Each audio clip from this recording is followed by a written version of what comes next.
Hello, my name is Isaac. In this project, I did a double pendulum. So yeah, let's get on to it.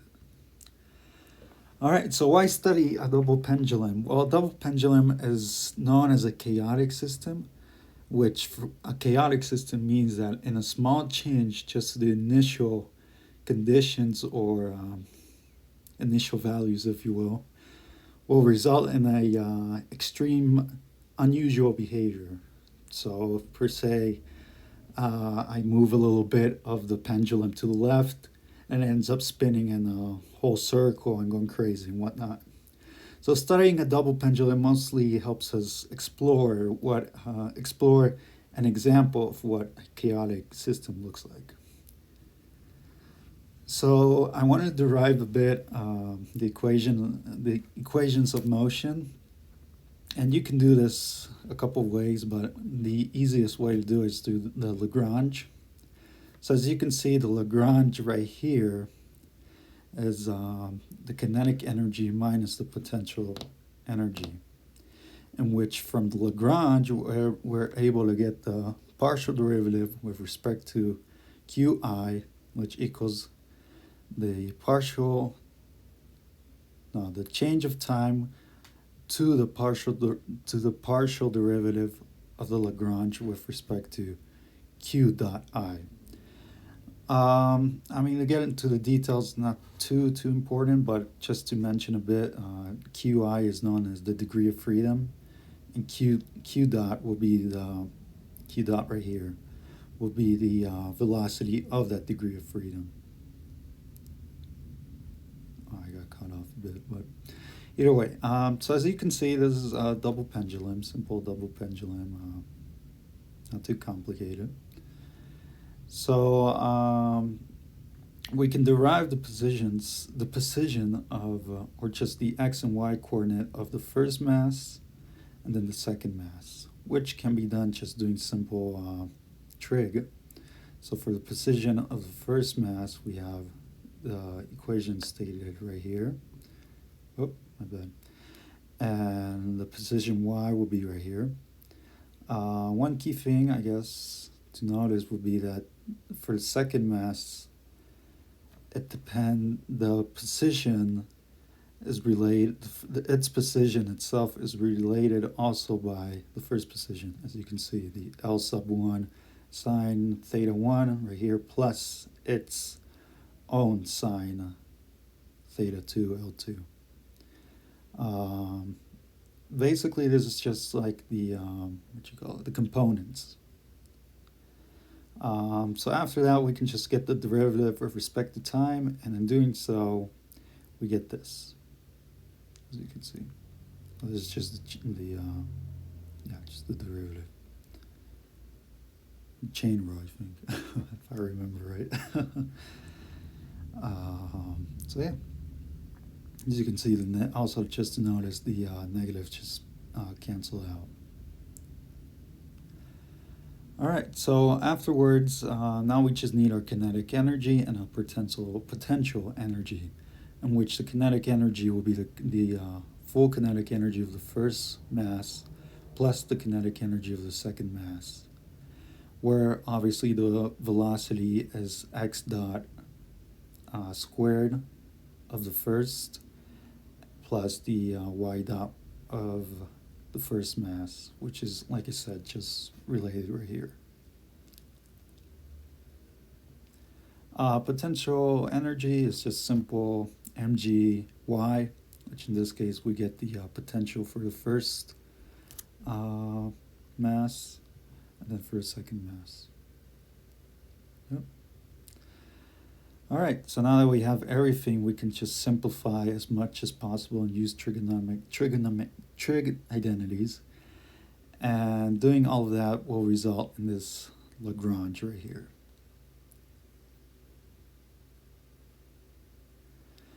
Recall that before we could have done this right here.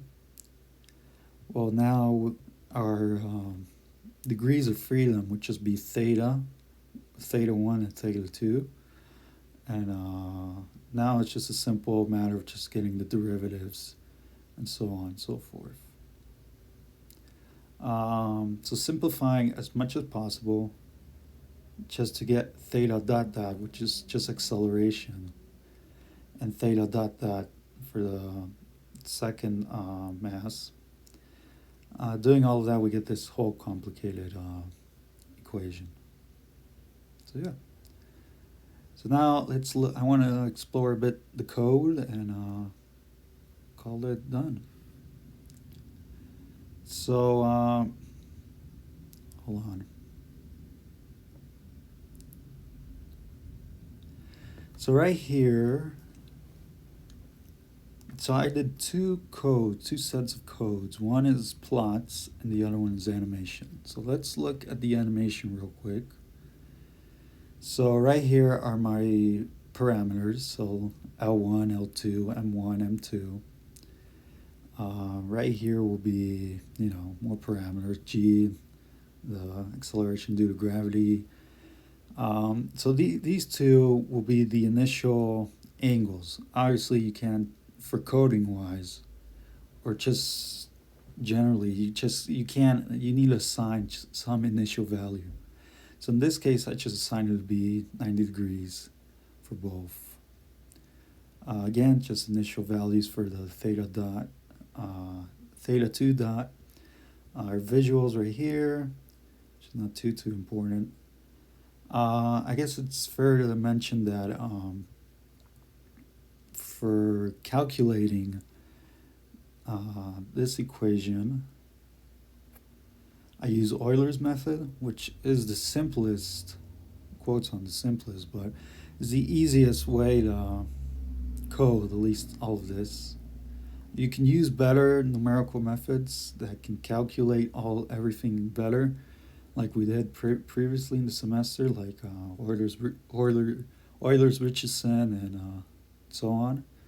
But I just chose Euler's just because of time constraint and ease. So right here, the two big old mess of accelerations, as shown right here. As you can see, they're pretty big. You can't even fit on the on the iPad, but you can see it right here. Not too essential, but this will determine everything else. Again, just Euler's method. So here we update angular velocity, in which the angular velocity will relate to theta 2. Visual parameters right here. Obviously, for the animation, we want to update the positions and so forth. This is the position and velocity updates, all right here.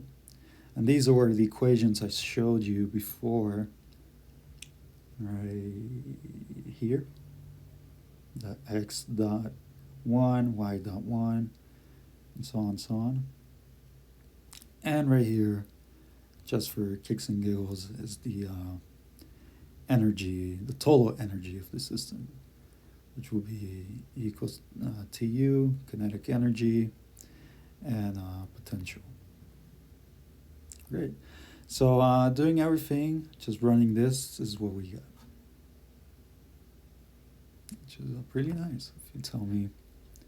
Oh, I do want to mention one little thing, that I did make the animation, which is the while loop, run for an infinite amount of time.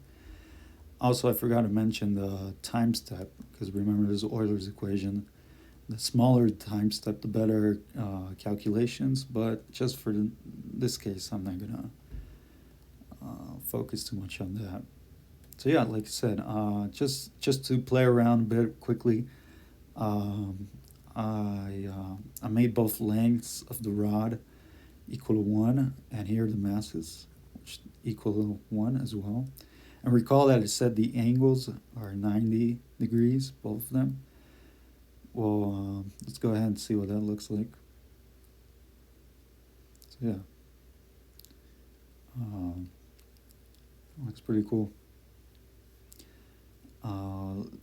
So I'm going to change up a bit the angle, just to show you a little example. So we're starting the second rod will start at a 180 degree, and I don't know. Let's make the mass 2 be 10 times bigger than mass 1. This is what we get. As you can see, it's just, even then, it's a small change, but look how drastic the path of the second pendulum is acting like. I do want to show you a little thing that I found out. So just setting up at 90 degrees, we have mass 2 be 10 times mass 1. So obviously this is just, you can tell that the mass 2 will dominate the motion of the pendulum because it's heavier.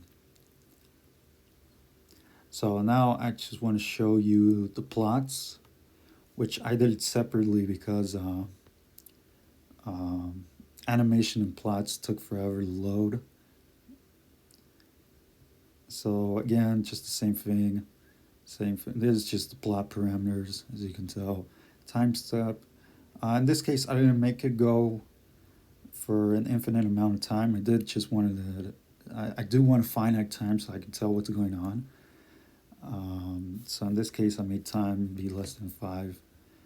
No units because I didn't complicate myself too much with that. But I guess units will be second. Same thing, same idea. Plots right here. Recall in the earlier when we did the pendulum project, we did time versus the ln of the absolute value of the difference between theta 2 and theta 1, so we can get the Lyapunov exponent, if I pronounce that correctly. But either way, that's not too. I just want to show you what I did. So this is the same parameters for the animation, right? So the mass is 10 times greater, 90 degree. So doing that, we get all of our